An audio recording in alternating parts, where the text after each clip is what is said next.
The story begins at a seemingly normal school, with several students walking through the courtyard inside the school. We arrive at the cafeteria, where many students are enjoying their lunch. A boy is sleeping at a table, until his chubby friend arrives with food and calls him Gavin Clark.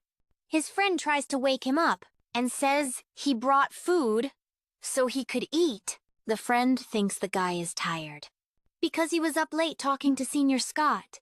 Waking up confused, the young man wonders where he is and notices a very good smell in the air. He looks at the tray and sees a full meal with rice and chicken. Looking surprised, suddenly the guy jumps up and yells for everyone to hear that this is real food. The boy now stares at the plates, drooling with hunger, and his friend is startled by his reaction. Without a second thought, he starts devouring the food on the table like a wild animal. The chubby friend asks him to take it easy, or else he'll end up choking. He then gets mad because he realizes the protagonist is eating his own food. After eating everything, the guy appears with a full belly and says he's finally back, with a serious look. He thinks that he can't believe it, but it seems he has truly been reborn. His friend asks if he's full, and if he was a starving ghost in his past life. The protagonist replies that he was indeed reincarnated from a ghost who was overcome by hunger. With a chilling smile, he reveals that in a freezing apocalypse he perished from starvation. The friend doesn't understand anything and asks if his girlfriend broke up with him to act like this. The guy then puts a hand on his friend's shoulder to calm him down and explain the situation. He says that Daniel Parker is alive and that now they can start over and get everything back. Daniel gets confused and asks his friend to stop being weird because, of course, he's alive. The protagonist then asks what the date is, and his friend replies that it's the 8th of August, 2024. The guy explains that in half a month, the world will enter an ice age from a 3-month-long blizzard. His friend thinks that's ridiculous since it's the middle of summer, and asks if he's having problems. The young man says he needs help, and Daniel says he'll do anything because of their friendship. So, the protagonist asks to borrow 1 billion, and his friend spits out his drink in shock. The chubby guy asks if he's being serious, and the young man confirms he is completely serious. Daniel refuses right away, saying that even if he sold his own father, he couldn't get 1 billion. The protagonist asks how much he would sell his father for, and Daniel guesses around 500 million tops. The guy gets irritated and yells that Yanni is the one selling, his father calling him heartless. At that moment, a couple walks past them, and the blonde guy says he reserved a private room for the two of them. The two friends then look in the direction of the couple that just passed by. This guy, Zach, says he's gonna show Xena something big after dinner, and she likes the idea. Daniel recognizes the girl as Xena and points out that she's cheating on his friend with Zach Young.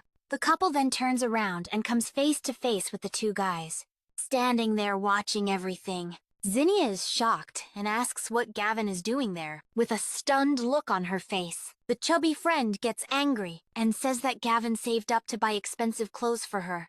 The girl doesn't care and says she won't explain anything, because it is exactly what it looks like. The protagonist has a flashback to his past life, where he took care of her after she was abandoned.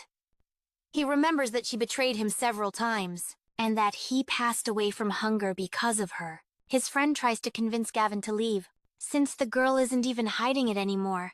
But the guy says he's in no hurry.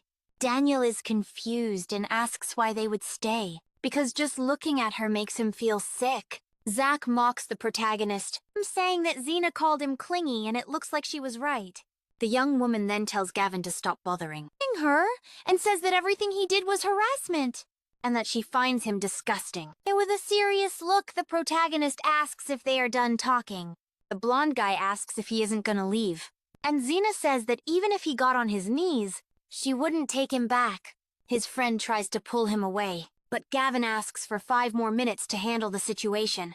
Daniel doesn't understand why, and wonders why a nice guy like him can't see who she really is. Zach laughs and says he'd love to see the guy's tricks in 5 minutes, and if it's entertaining, he'll give him a prize without a second thought. The protagonist gives the blonde guy a hard slap across the face.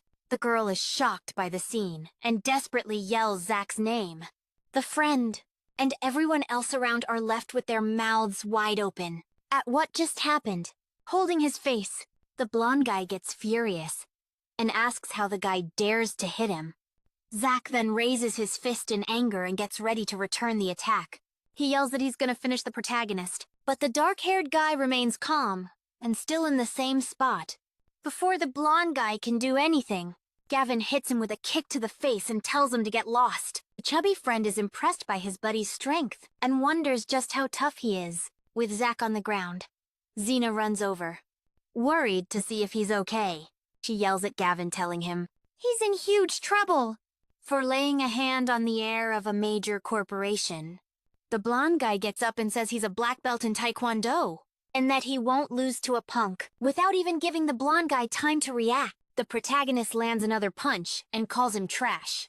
He thinks that the apocalypse was a chance to learn how to fight, and that dealing with a guy like this is easy. His friend is shocked by his buddy's strength and asks, since when he became so strong? The girl gets furious and yells that the guy will regret hurting Zach. She then tells the protagonist to get on his knees and apologize, or else she'll never forgive him. Out of patience, the guy slaps the young woman across the face and asks who she thinks she is. The blonde guy gets up, furious, and threatens to destroy the protagonist, saying it will be as easy as crushing an ant. But before he can do anything, the protagonist hits him with an uppercut to the chin. Seizing the opportunity, the dark-haired guy quickly grabs something from the blonde's jacket pocket. He then reveals a spray can and says he knew he'd find that on him. The blonde guy yells desperately and tells the protagonist to give the object back immediately. With a smirk, the dark-haired guy asks how many girls he has already harmed using that item. The other guy denies everything and tries to get the spray back, saying he doesn't know what he's talking about. Without wasting any time, the protagonist sprays the entire contents of the can in the blonde guy's face. He starts to scream in pain and the girl runs over, worried to see what happened. She asks what's wrong, but the blonde guy tells her to get away and stay away from him. The guy's eyes get strange, and he seems to be completely out of his mind. He then turns and grabs the girl next to him with a crazed look, completely out of control. The blonde-haired guy ends up tearing the young woman's dress in front of everyone. The girl panics and yells for him to stop because they are in the middle of the cafeteria. The girl screams desperately for help, while Zach continues to attack her uncontrollably. The protagonist announces that the 5 minutes are up and his friend is still in shock from the scene. He explains that the spray was a substance that makes a person lose their senses and turn into a beast. His friend worries about the police, but the guy says Zach wouldn't risk being exposed, and also being very proud. The heir of the dragon group would try to get revenge on his own. Daniel agrees and says that given his personality, he would handle this privately. Leaving the cafeteria, the chubby guy asks where they are going now, with a smile on his face. The protagonist replies that he's gonna sell his house. They soon arrive at a real estate agency, and the friend seems very worried about the idea. He questions selling his parents' only house, but the guy is completely decided. The young man thinks that with the money, he needs to stock up on supplies for the apocalypse. The real estate agent hands over the papers and comments that there's no rush to sell, with prices so high. Leaving the place, the friend asks what their next stop will be. The protagonist then announces with a smile that now it's time to spend money. A short time later, the two friends arrive at a very large supermarket. The guy starts asking the employee for 1,000 units of rice, flour, and oil, and he also asks for 10,000 units of each of the canned goods on the shelf.